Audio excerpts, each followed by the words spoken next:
亲爱的朋友们，欢迎来到微光夜读。年会酒桌上，妻子林雨欣当着全公司的面跪下给总监张浩敬酒。张总，谢谢您3年来对我的栽培。他眼中的媚态让我恍然大悟，原来我这3年的加班出差，他都在陪别的男人。我放下酒杯，拿出手机拨通了一个号码。爸，可以收网了。华纳集团年会现场，觥筹交错。我端着酒杯站在角落，看着台上意气风发的总监张浩正在做年终总结。今年我们部门业绩翻倍，这离不开每一位同事的努力。话音刚落，我妻子林雨欣突然从座位上站起来，端着酒杯走向主席台。张总，我敬您一杯。他的声音娇滴滴的，和在家里对我的冷淡判若两人。张浩接过酒杯，手指故意在他手背上划过，我看得清清楚楚。雨欣啊，你这么有心，那我就不客气了。张浩色眯眯地盯着他的胸口，林雨欣竟然没有躲避，反而更加凑近。张总，人家还要请您多多关照呢。我握着酒杯的手青筋暴起，结婚3年，他从来没有对我这样撒娇过。那你得拿出诚意来。张浩故意刁难，下一秒，让我震惊的事情发生了，林雨欣竟然直接跪了下来。张总，我敬您。他仰着头，眼中满是讨好。全场哄笑，有人起哄：雨欣姐，这是要以身相许啊！张总艳福不浅啊！我感觉血液瞬间凝固，这个女人是我的妻子。张浩得意地看了我一眼，然后伸手想要扶起林雨欣。好，雨欣你这么懂事，那张哥就不客气了。他的手直接放在了他的肩膀上，林雨欣竟然一脸享受。我再也忍不住了，3步并作2步冲上前去。够了！我一把拉起林雨欣，怒视着张浩：张总，请你放尊重一点。张浩冷笑：徐磊，你算什么东西？轮得到你在这里指手画脚？她是我妻子！我怒吼：妻子！张浩哈哈大笑：那又怎样？他居然当着众人的面伸手搂住了林雨欣的腰。更让我愤怒的是，林雨欣竟然没有反抗。徐磊，你别在这里丢人现眼了！林雨欣冷冷地甩开我的手。张总是我的领导，我敬他酒天经地义，跪着敬酒也天经地义。我不敢置信地看着他，那是我自愿的。他理直气壮：你有什么资格管我？全场的人都在看笑话。张浩更是得意洋洋：徐磊，你要是识相，就给我滚远点，别在这里破坏气氛。我看着这个女人，这个和我同床共枕3年的女人，她脸上的表情如此陌生。林雨欣，跟我回去！我最后通牒，我不回去。今晚我要陪张总喝酒。他挽着张浩的胳膊，宣示主权。张浩嚣张地笑着：听见了吧？你老婆都不愿意跟你回去。徐磊，做人要有自知之明。我突然笑了，笑得所有人都愣住了。张浩，你知道华纳集团的大股东是谁吗？张浩一怔：你想说什么？我掏出手机，当着所有人的面拨通了一个号码。爸，可以收网了。电话接通的瞬间，张浩脸色瞬间变得惨白。什么意思？张浩强撑着说道，但声音已经在发抖。我没理他，继续对着电话说：3年够长了，是时候让某些人知道代价了。话音刚落，会议室的门突然被推开，一群穿着黑色西装的人鱼贯而入，为首的是一个头发花白的中年男人，华纳集团董事长徐天成，我的父亲。爸，我淡淡的叫了一声，全场瞬间寂静。林雨欣的脸色变得惨白，张浩更是直接瘫软在椅子上。小磊，这3年辛苦你了。徐天成走到我身边，拍了拍我的肩膀，不辛苦，值得。我看向张浩，至少让我看清了一些人的真面目。张浩结结巴巴地说：徐董事长，我不知道他是您儿子，现在知道了。我冷笑：张总监，这3年来，谢谢你的照顾。林雨欣这时候才反应过来，连忙想要过来抓我的手。老公，我刚才是开玩笑的，我和张总什么关系都没有。我躲开他的手。是吗？那为什么我每次出差，你都说要加班？我真的在加班，和张浩一起加班。我拿出手机，调出一个视频，要不要看看你们是怎么加班的？视频里，他和张浩在办公室里拥抱接吻，林雨欣的脸瞬间血色全无。张浩想要逃跑，但被安保人员拦住了。徐磊，你什么时候录的这个？从3个月前开始。我平静地说，我雇了私家侦探，你们的每一次约会，每一次开房，我都有证据。徐天成这时候开口了：张浩，华纳集团不需要你这样的员工，明天开始你被解雇了。不仅如此，我会让整个行业都知道你的所作所为，从今以后没有公司会雇佣你。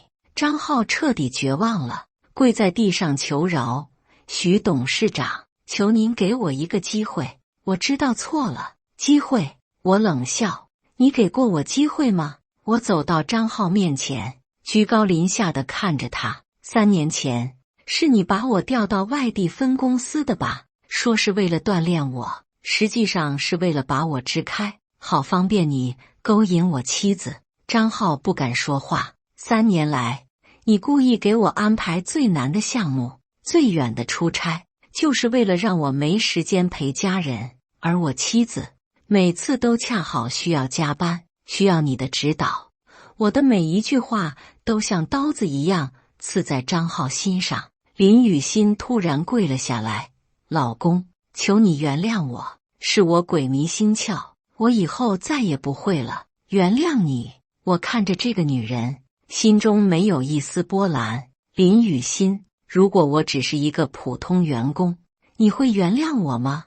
她哑口无言。如果我没有这个身份，你是不是准备和张浩一直这样下去，甚至离婚？林雨欣的眼神闪烁，显然被我说中了心思。我突然想起昨晚他的话：徐磊，我觉得我们不合适，要不我们好聚好散吧。原来他早就想甩掉我了，只是没想到我会突然翻身。徐天成董事长，张浩还在求饶。我不叫徐天成，父亲冷冷地说，我叫徐天成，但更多人叫我天成集团董事长。全场倒吸一口凉气。天成集团，华南地区最大的投资集团，资产过1000亿，而华纳集团只是天成集团众多子公司中的一个。张浩彻底绝望了，他得罪的不只是华纳集团的太子爷，更是整个天成集团的继承人。保安，送他们出去。我挥挥手，从今以后不要让我再看到他们。张浩被保安架着拖了出去。林雨欣还在地上不住地磕头：老公，求你了，我们是夫妻。夫妻床头打架床尾和。夫妻？我冷笑：你还记得我们是夫妻？我从口袋里掏出一份文件，这是离婚协议，我已经签好了，你签字吧。林雨欣看到离婚协议，眼中闪过一丝慌乱。不，我不签，我绝对不签。由不得你。我平静地说，我已经掌握了你出轨的所有证据，法院会判决离婚的，而且根据婚前协议，你出轨的话，净身出户。林雨欣这才想起来，当初结婚时确实签过这样的协议，当时他以为我只是一个普通员工，这个协议没什么意义，没想到现在成了他的催命符。徐磊，你不能这样对我，我为了这个家付出了3年，付出。我好笑地看着他，你的付出就是背着我和别的男人上床。围观的同事们都在窃窃私语，林雨欣觉得颜面尽失，他突然疯了似的扑过来，想要抓我。都是你的错，你要是早点告诉我你的身份，我怎么会看不起我？我轻松地躲开他的攻击。林雨欣，如果我一辈子都是个普通员工，你是不是打算一辈子戴绿帽给我？他被我问得哑口无言。这时候，会议室的门又被推开了，一个身材高挑的美女走了进来，正是我的秘书苏晴。徐总，所有的法律文件都准备好了。他把一叠文件递给我，我接过文件，翻了翻，张浩涉嫌职务侵占、挪用公款的证据都在这里。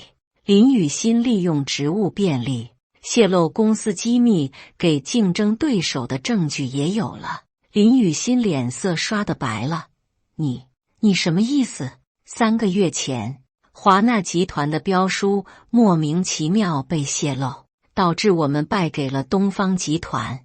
我冷冷地看着他，是你干的吧？我没有，证据都在这里。苏晴把一份资料递给他，这是你和东方集团接触的记录，还有你银行账户的转账记录。林雨欣看着证据，脸色越来越白。300万，这就是你背叛公司的价格？我摇摇头，真便宜。我不是故意的，是张浩让我这么做的。张浩，我冷笑。张浩只是个部门总监，他哪来的权限接触标书？是你利用我妻子的身份，偷看了我办公桌上的文件，然后拍照发给张浩，再由张浩转给东方集团。每一句话都像重锤一样砸在林雨欣心上。他知道这次是真的完了，不仅仅是离婚，还要面临牢狱之灾。徐磊，求你看在夫妻一场的份上，夫妻一场。我打断他，如果我没记错的话，昨天晚上你还说要离婚呢，还说我配不上你，说我一辈子都不会有出息。昨晚的对话历历在目。徐磊，我们真的不合适。你看看张总，年纪轻轻就是部门总监，再看看你，3年了还是个小员工。我不想再这样下去了，要不我们好聚好散吧？我已经想好了，离婚后我就跟着张总。当时我的心都碎了，没想到转眼间局势就彻底逆转了。苏晴这时候在我耳边小声说：“徐总，警方已经在楼下等候了。”我点点头，让他们上来吧。林雨欣听到这话，彻底绝望了。他知道这次真的没有退路了。几分钟后，警察走进了会议室。林雨欣女士，你涉嫌商业间谍罪，请跟我们走一趟。林雨欣被戴上手铐的那一刻，突然疯狂地大喊：“徐磊，你不能这样对我，我爱过你的。”爱。我冷冷地看着他，你的爱真特别，一边说爱我，一边背叛我。如果这就是你的爱，那我宁愿不要。林雨欣被警察带走了，留下一屋子目瞪口呆的同事。父亲这时候拍了拍我的肩膀：“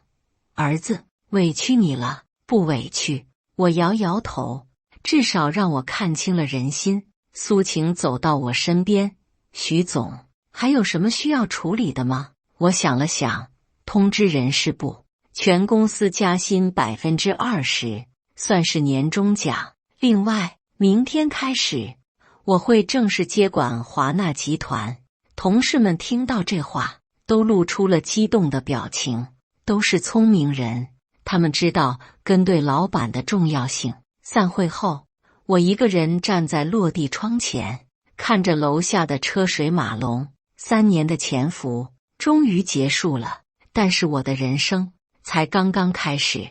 第二天一早，我刚到办公室，就发现桌上放着一份报纸，头版头条赫然写着华纳集团部门总监张浩涉嫌贪污受贿被捕，旁边还有一张照片，正是昨晚张浩被警察带走的画面。苏晴敲门进来：“徐总，媒体那边都处理好了，按照您的吩咐，重点报道了张浩的违法行为。林雨欣呢，已经被移送检察院，据说他在看守所里一直在哭，说后悔了。”苏晴汇报道。我冷笑一声：“现在后悔晚了。”正说着，办公室的门被推开，一个我意想不到的人走了进来。林雨欣的母亲王美娟。徐磊，你这个白眼狼！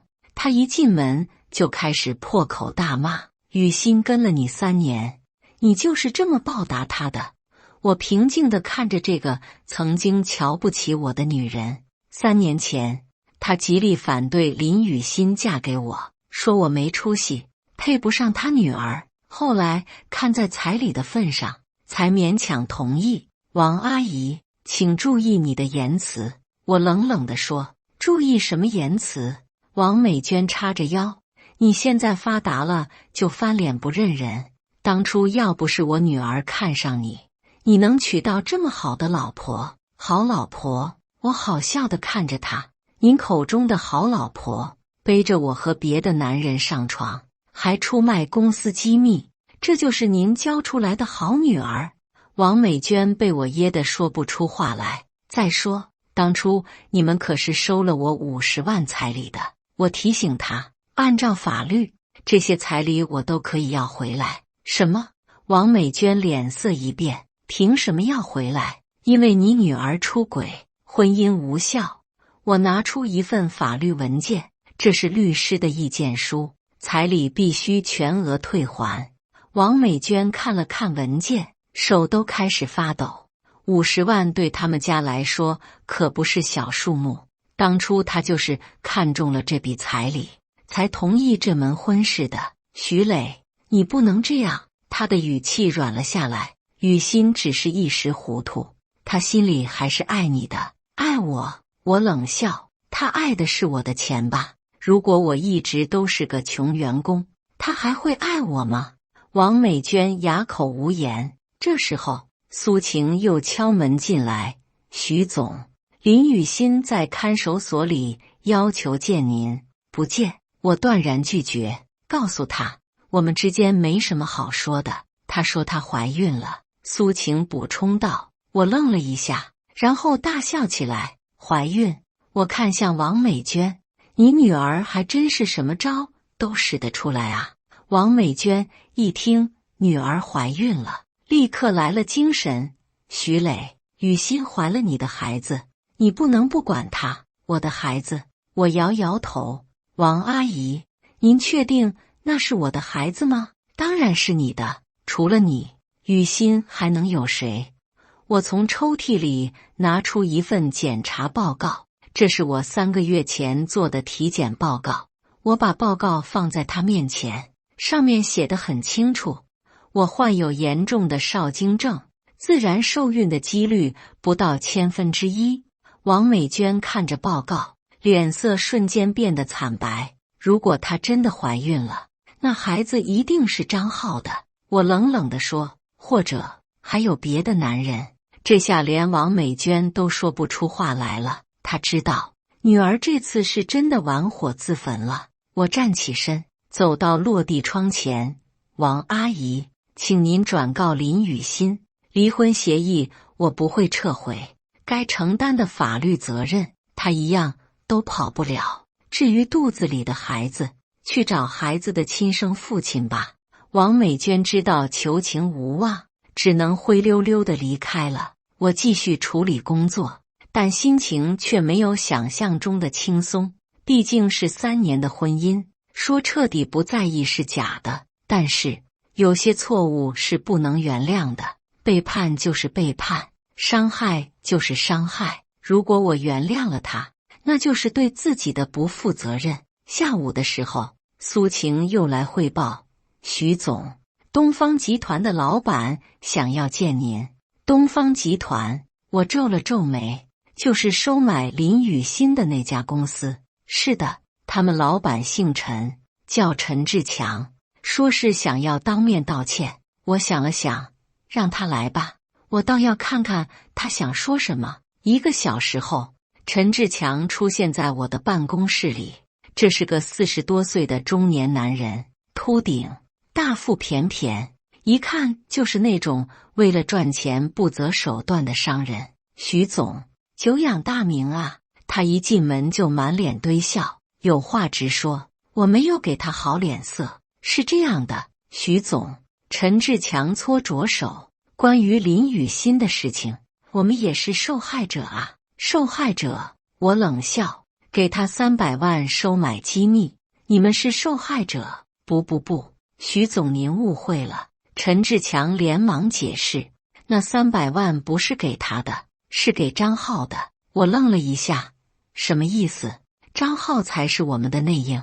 陈志强小心翼翼地说，林雨欣只是个传话筒，他根本不知道标书的重要性，都是张浩在利用他。我沉默了一会儿，虽然林雨欣可能不知道标书的具体价值，但她背叛丈夫的事实是不会改变的。那又怎样？我冷冷地说，她出轨的事实改变了吗？陈志强见状，知道求情无望，只能改变策略。徐总，我们愿意赔偿。他小心翼翼地说，除了退还那300万，我们还愿意再赔偿1000万。1000万？我笑了。陈总，你觉得我缺这点钱吗？陈志强这才想起来，眼前这个人是天成集团的太子爷，身家几十亿的人，1000万对他来说确实不算什么。那你想要什么？他战战兢兢地问。我想了想，我要东方集团51%的股份。什么？陈志强差点跳起来，这不可能，那就等着破产吧。我平静地说，我会让东方集团在整个行业都无法立足。陈志强的脸色变得惨白，他知道天成集团的实力，如果真的要整垮东方集团，绝对不是什么难事。我需要考虑一下，给你3天时间。我下了最后通牒，3天后，要么转让股份，要么准备破产。陈志强如丧考妣地离开了。我知道他一定会同意的，商人最看重的就是利益，为了保住剩下的股份，他会做出明智的选择。3天后，陈志强果然主动联系了我。徐总，我同意您的条件。他在电话里的声音透着无奈。股份转让协议什么时候签？明天上午10点，华纳集团会议室。我简洁地说完就挂了电话。苏晴看着我，眼中带着佩服。徐总，您这招以商治商真是高明。这只是开始，我淡淡地说，张浩背后的关系网还没有清理干净。第2天上午，股份转让仪式如期举行。陈志强带着一脸苦涩在协议上签了字，东方集团从此成为了天成集团的子公司。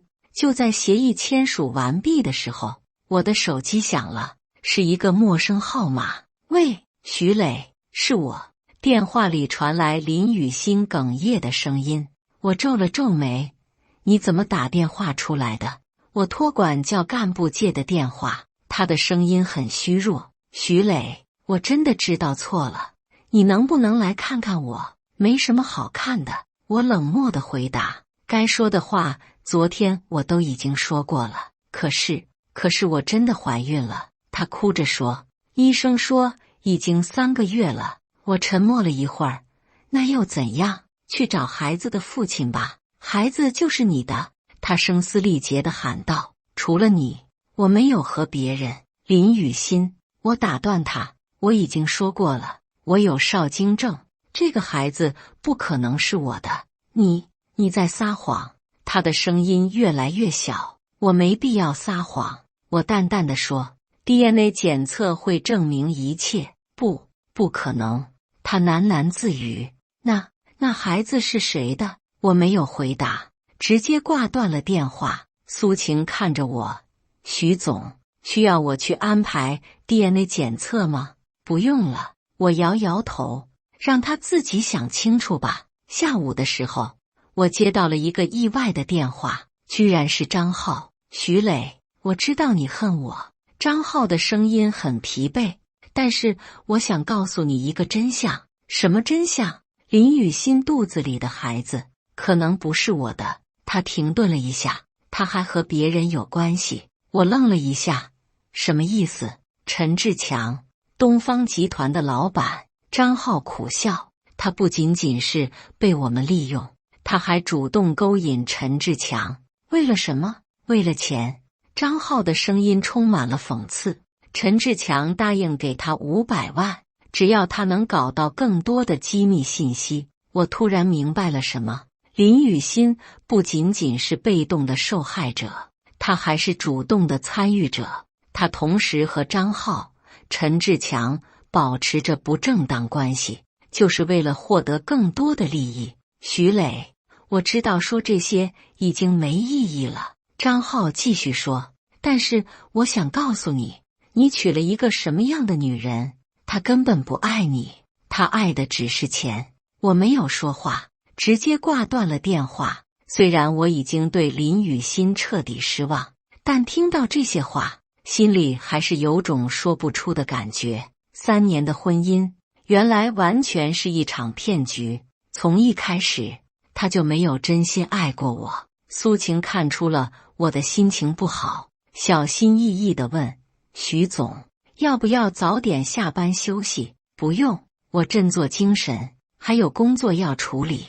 正说着，办公室的门又被推开了。这次进来的是我父亲徐天成。爸，您怎么来了？我连忙站起来，来看看你。父亲坐下，听说那个女人还在纠缠你。我点点头，她说怀孕了，想要见我。你的态度呢？不见。我坚决地说，这种女人不值得任何同情。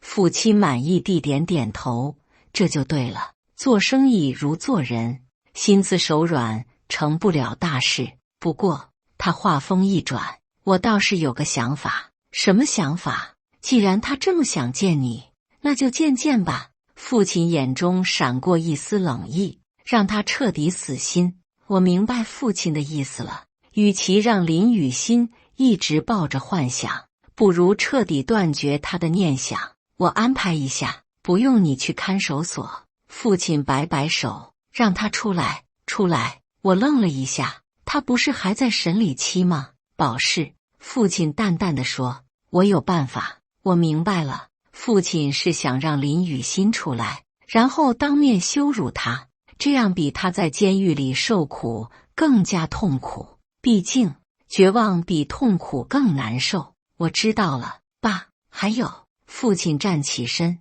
公司那边我会安排，你暂时接管华纳集团，这算是对你3年来的补偿。我点点头，谢谢爸。父亲走后，我对苏晴说，联系律师，办理林雨欣的保释手续，然后通知他，明天下午3点，在香格里拉酒店见面。苏晴有些不解，徐总，您真的要见他？见。我冷冷地说，最后一次。第2天下午，香格里拉酒店总统套房，我提前半个小时到了，静静地等着林雨欣的到来。3点整，门铃响起，我开门，看到了憔悴不堪的林雨欣。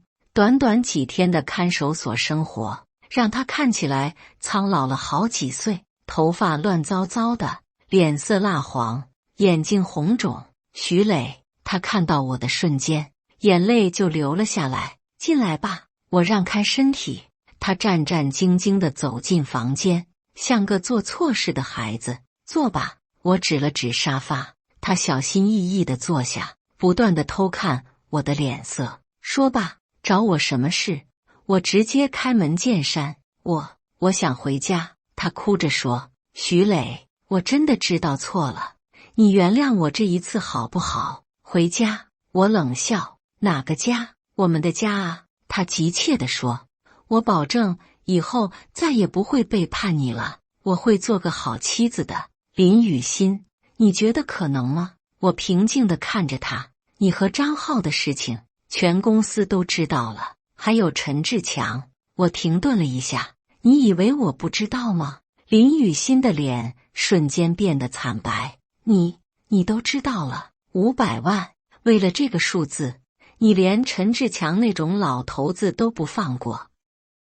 我摇摇头，林雨欣，你真的让我大开眼界。他彻底绝望了，瘫倒在沙发上。我也不想这样的，但是我想要过好日子，我不想一辈子都这么穷。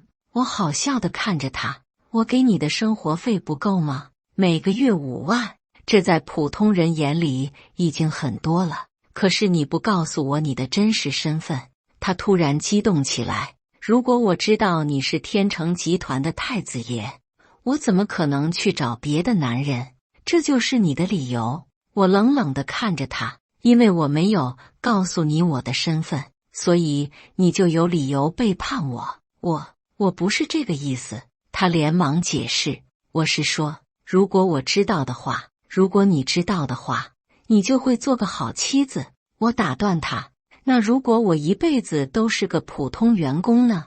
他哑口无言。我继续说道，林雨欣，你爱的从来不是我这个人，而是我能给你带来的物质生活。如果我没有钱，你会爱我吗？他低着头，不敢回答，但是他的沉默已经说明了一切。还有一件事，我拿出一份检查报告，这是你昨天在医院做的检查报告。他抬起头，疑惑地看着我，你确实怀孕了3个半月。我淡淡地说，但是孩子不是我的。不可能。他激动地站起来，除了你，我没有和别人。林雨欣，你还要撒谎到什么时候？我冷冷地打断他。DNA 检测结果已经出来了。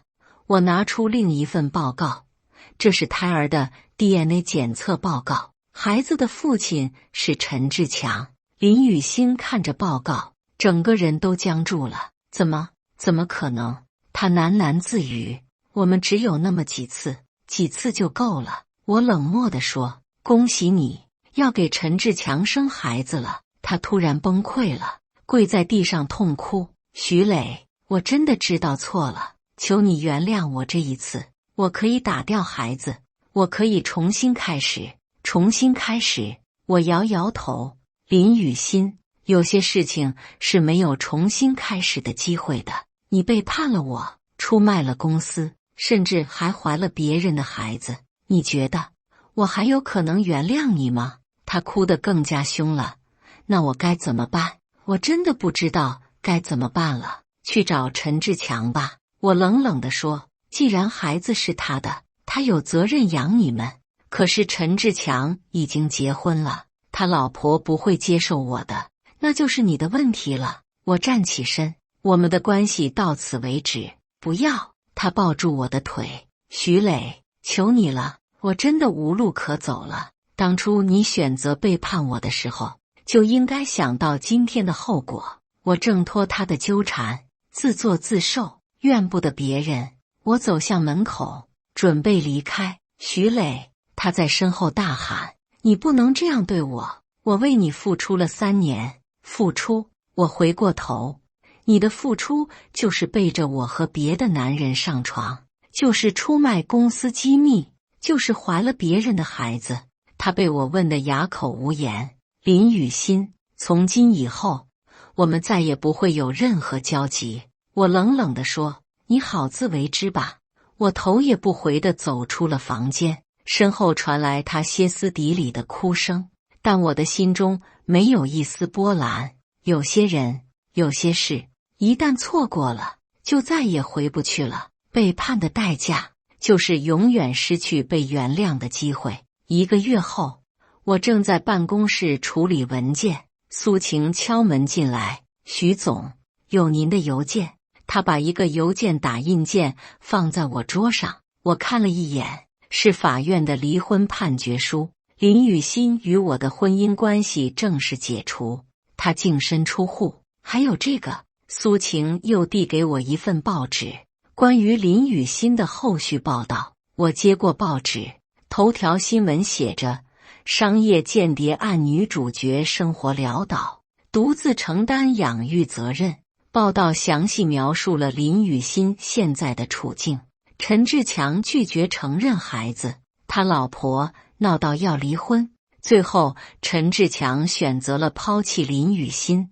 张浩在监狱里服刑，自顾不暇。林雨欣现在独自一人怀着孕，住在城郊的廉租房里，靠打零工维持生活，真是可悲。我放下报纸，心中没有一丝同情，这就是背叛的代价。正在这时，办公室的门被推开，走进来一个让我意外的人，苏晴的表姐顾小雅。我见过她几次，是个很优秀的女孩，在外企工作，能力很强。徐总，不好意思打扰您了。顾小雅有些不好意思，我是来找苏晴的。没关系，我示意她坐下。有什么事吗？是这样的，顾小雅看了看苏晴，我们公司最近在寻找投资伙伴，听说天成集团有投资意向，我来了兴趣。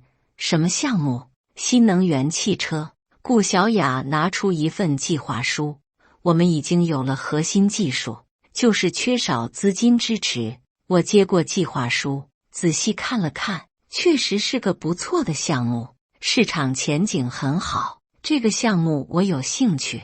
我点点头，不过具体的合作方式需要详细谈谈。当然，顾小雅眼中闪过一丝兴奋，我们可以约个时间详细商讨。明天晚上怎么样？我提议。我请您吃饭。我们边吃边聊。顾小雅愣了一下，脸上飞起一丝红晕。这不太好吧？毕竟是谈工作，工作也需要轻松的环境啊。我笑了笑。再说，苏晴也会一起来的。苏晴连忙点头。是的，姐，我陪你一起去。顾小雅这才答应下来。第二天晚上，我们在市中心的一家高档餐厅见面。顾小雅穿了一件淡蓝色的连衣裙，看起来既优雅又知性。徐总，关于我们的项目，他刚想开始谈工作。别着急，我打断他，先吃饭，工作的事情等会再说。用餐过程中，我们聊了很多。我发现顾小雅不仅专业能力强，人品也很好，和林雨欣相比，简直是天壤之别。徐总，您刚刚离婚，会不会觉得孤单？顾小雅关心地问。还好，我淡淡地说，一个人也有一个人的好处。那您对感情还有期待吗？她小心翼翼地问。我看着她，突然明白了什么。这个女孩对我有好感。当然有，我认真地说，如果遇到对的人，我还是愿意再相信一次爱情的。顾小雅的脸更红了。那什么样的人才是对的人呢？真诚、善良，有自己的事业和追求。我看着她的眼睛，最重要的是要真心相爱。她低下了头，但我能看出她很开心。就在这时，我的手机突然响起，是个陌生号码。喂，徐磊，救救我！电话里传来林雨欣虚弱的声音。我快撑不住了，我皱了皱眉。你又想干什么？我没有钱买奶粉了，孩子快要出生了，医院说要交押金。他哭着说，求你帮帮我。我说过了，去找孩子的父亲。我冷冷地说，陈志强不承认孩子，他让我打掉，可是我不忍心。我沉默了一会儿，虽然我恨林雨欣，但孩子是无辜的，我可以资助孩子的医疗费。我最终说道，但是有条件。什么条件？他急切地问。孩子出生后，你必须离开这个城市，永远不要再出现在我面前。我答应。他哽咽着说，谢谢你，徐磊。我挂断电话，发现顾小雅正关切地看着我。徐总，是您前妻吗？我点点头。他现在很困难，孩子快要出生了。您人真好，顾小雅真诚地说，即使他伤害过您，您还是愿意帮助他。我帮的不是他，是那个无辜的孩子。我澄清道。顾小雅点点头，眼中的敬意更深了。徐总，我觉得您是个很有责任心的人。他鼓起勇气说，如果有机会的话，我希望能和您更深入地了解彼此。我看着这个勇敢表白的女孩，心中涌起一阵暖流。我也很愿意。我真诚地说，顾小雅，你愿意做我的女朋友吗？她的眼睛瞬间亮了起来。我愿意。苏晴在旁边激动地鼓掌。太好了，姐，你们太般配了。我牵起顾小雅的手，感受着她掌心的温暖。这一次，我相信我遇到了对的人，一个真正值得托付终生的人。3个月后，我和顾小雅的关系发展得很顺利，我们已经在筹备婚礼了。她的父母对我很满意，我的父亲对她也很喜欢，一切都在朝着好的方向发展。这天上午，我正在审阅新能源汽车项目的进度报告，苏晴急匆匆地走了进来。徐总，出事了。他脸色很难看。什么事？我放下文件。林雨欣，他死了。苏晴小声说道。我愣了一下。什么时候的事？昨天晚上。苏晴递给我一份报纸，警方说是自杀。我接过报纸，看到了详细的报道。林雨欣在城郊的出租屋内服药自杀，留下了一个刚出生3个月的婴儿。邻居发现时，他已经死去多时。孩子呢？我问道。被社会福利院接收了。苏晴回答，是个男孩，很健康。我沉默了一会儿。虽然我恨林雨欣，但听到他死亡的消息，心情还是很复杂。他有没有留下什么遗言？苏晴拿出一封信，这是他留给您的。我接过信封，犹豫了一下，还是拆开了。信上写着，徐磊，当你看到这封信的时候，我已经不在这个世界上了。我知道我伤害了你，我也知道我不配得到你的原谅，但是我想告诉你，我从来没有真正快乐过。和张浩在一起的时候，我想的是钱；和陈志强在一起的时候，我想的还是钱。只有和你在一起的时候，我才感受到过什么叫做安全感。可惜我醒悟得太晚了。我不求你原谅我，我只希望你能过得幸福。孩子是无辜的，如果可能的话，希望你能照顾他。当然，如果你不愿意，我也能理解。再见了，徐磊，谢谢你曾经爱过我。林雨欣。我看完信，心情五味杂陈。这个女人到死都还在试图博取我的同情，但是我已经不会再被她影响了。徐总，那个孩子？苏晴小心翼翼地问。按照法律程序处理吧。我冷漠地说，让陈志强承担抚养责任。可是陈志强一直不承认孩子是他的。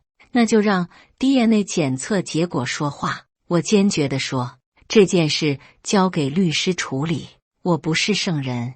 林雨欣的孩子和我没有任何关系，我没有义务为别人的错误买单。下午的时候，顾小雅来了公司，听说你前妻的事情了。她关心地看着我，你还好吗？我很好。我握住她的手。一个背叛者的死亡不值得同情。你这样说会不会太冷血了？她有些担心，毕竟你们曾经是夫妻。小雅，你要明白一件事。我认真地看着她，对于背叛者，任何善意都是对自己的残忍。如果我同情林雨欣，那对你公平吗？她想了想，点点头。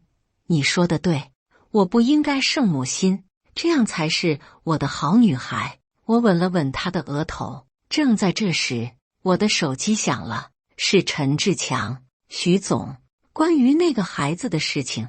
他的声音很紧张。怎么，准备承认了？我冷笑，我愿意支付抚养费，但是孩子我不能要。他说道，我老婆不会同意的，那就每个月给福利院打钱。我直截了当，按照你的收入水平，每个月10万，直到孩子成年。10万，这也太多了吧？嫌多？我的语气变冷。那我可以让东方集团破产，你1分钱都拿不到。陈志强立刻改口，不多不多，我马上安排。挂断电话后，顾小雅佩服地看着我，你处理事情真是雷厉风行，商场如战场，心慈手软，成不了大事。我淡淡地说，那我们的婚礼还按原计划进行吗？他问道。当然，我肯定地说，林雨欣的死不会影响我们的幸福。顾小雅点点头，但眼中还是有些担忧。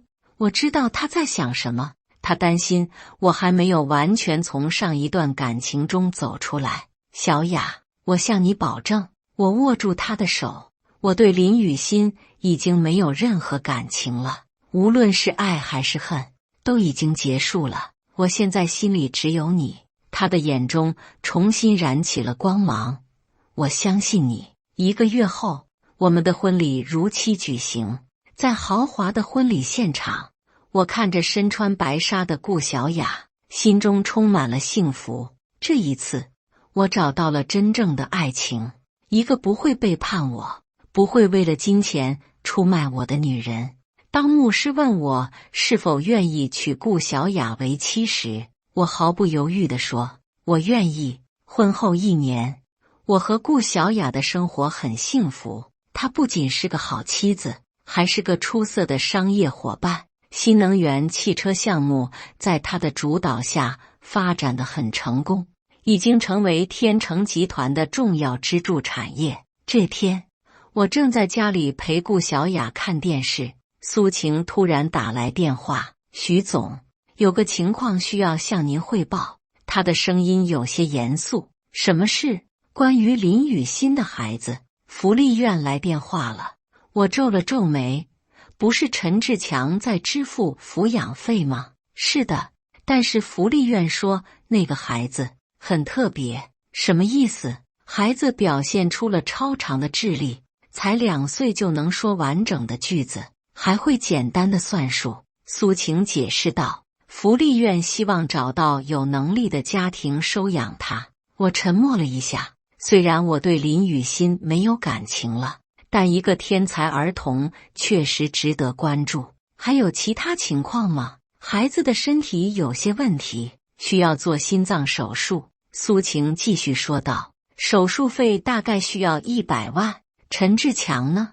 他拒绝支付这笔费用，说超出了他的承受范围。我冷笑一声，这个混蛋，有儿子不认，有责任不担。顾小雅听到我们的对话，关心地问，老公，怎么了？我把情况告诉了他，孩子确实很可怜。他善良地说，要不我们帮帮他？你的意思是，手术费我们可以出，但是收养的话？他犹豫了一下，我需要考虑考虑。我理解他的顾虑，毕竟那是前妻的孩子，任何女人都不会完全接受。这样吧，手术费我们出，收养的事情以后再说。我决定道。第2天，我去了福利院，见到那个孩子的时候，我确实被震惊了。他长得很像陈志强，但眼神却异常聪慧。叔叔好。小家伙礼貌地和我打招呼。你叫什么名字？我蹲下来问他。我叫林小雨。他奶声奶气地回答。院长奶奶说我没有爸爸妈妈。听到这话，我心中涌起一阵复杂的情绪。虽然我恨林雨欣，但这个孩子确实是无辜的。叔叔，你是来领养我的吗？小家伙天真地问。我愣了一下，不知道该怎么回答。小雨很聪明的，院长走过来说道，但是他的心脏有问题，需要手术，手术费的事情不用担心。我对院长说，我会负责的。那收养的事情呢？院长问道。我看着小家伙期待的眼神，心软了一下。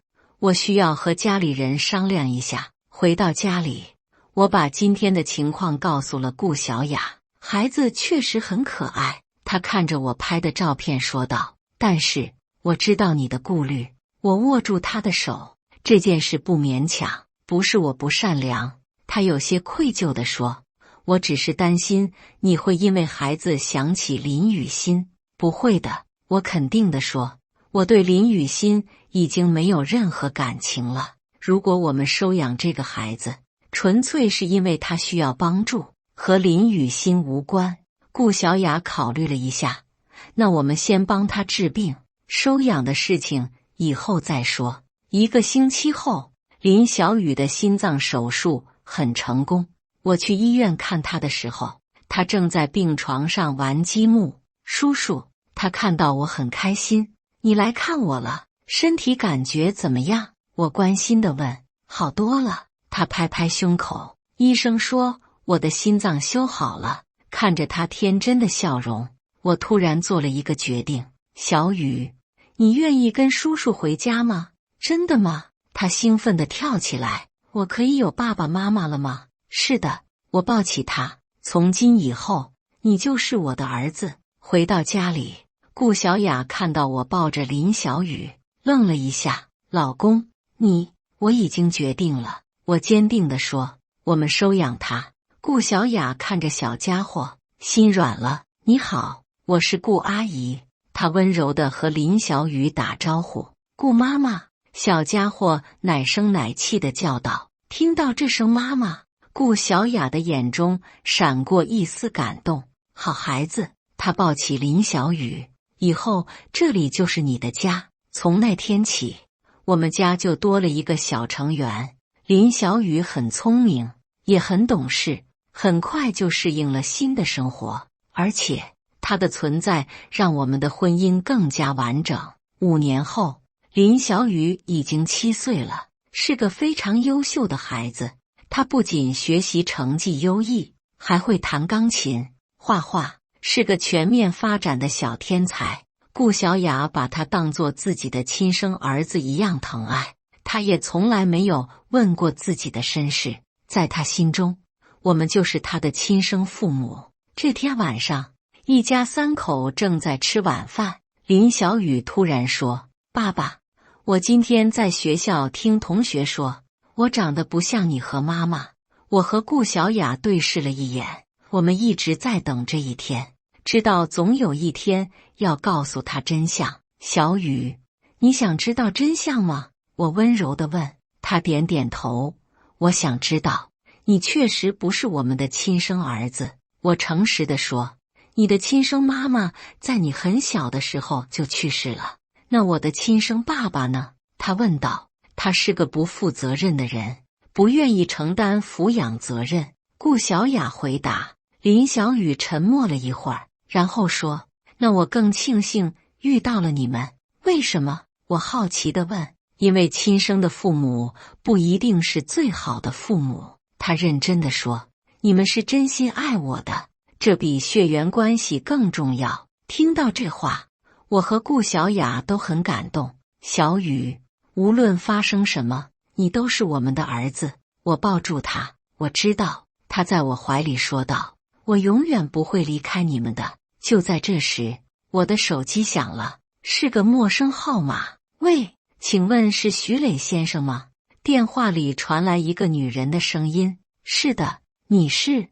我是陈志强的妻子王丽。她的声音有些紧张。我想和您谈谈关于林小雨的事情。我皱了皱眉。什么事？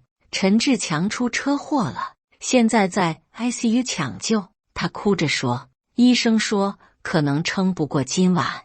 这和我有什么关系？我冷漠地问。在他昏迷前，他一直在念叨林小雨的名字。王丽说道，我想让孩子见他最后一面。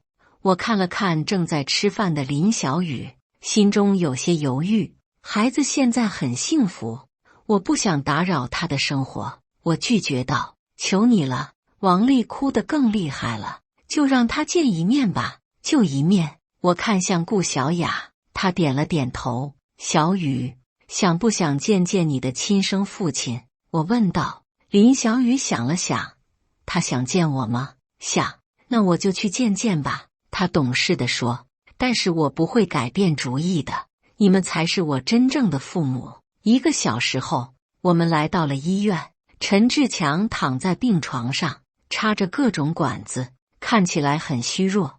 当他看到林小雨的时候，眼中闪过一丝光芒。小雨，他艰难地说道。林小雨走到病床前，看着这个陌生的男人。你就是我的亲生父亲？他问道。陈志强点点头，眼中流下了眼泪。对不起，爸爸，对不起你。他哽咽地说，爸爸是个胆小鬼，不敢承认你。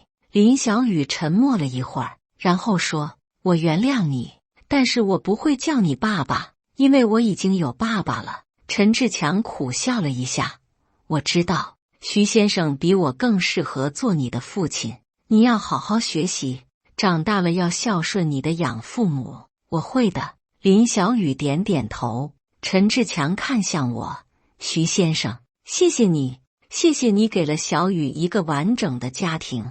我没有说话，只是点了点头。半个小时后，陈志强安静地去世了。林小雨没有哭，只是静静地看着。爸爸，我们回家吧。他拉着我的手说道。好，我抱起他，我们回家。在回家的路上，林小雨问我，爸爸，人为什么会犯错误？因为人性是复杂的。我回答道，有时候贪心会蒙蔽双眼，让人做出错误的选择。那怎样才能不犯错误呢？坚持自己的原则，不被外界诱惑。我教导他，最重要的是要学会珍惜身边真正爱你的人。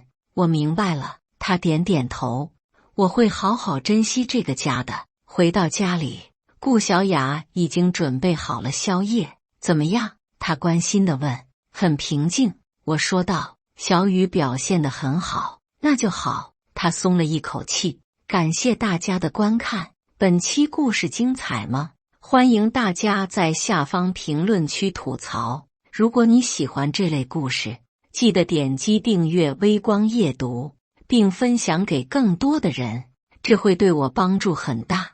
再次感谢大家的观看。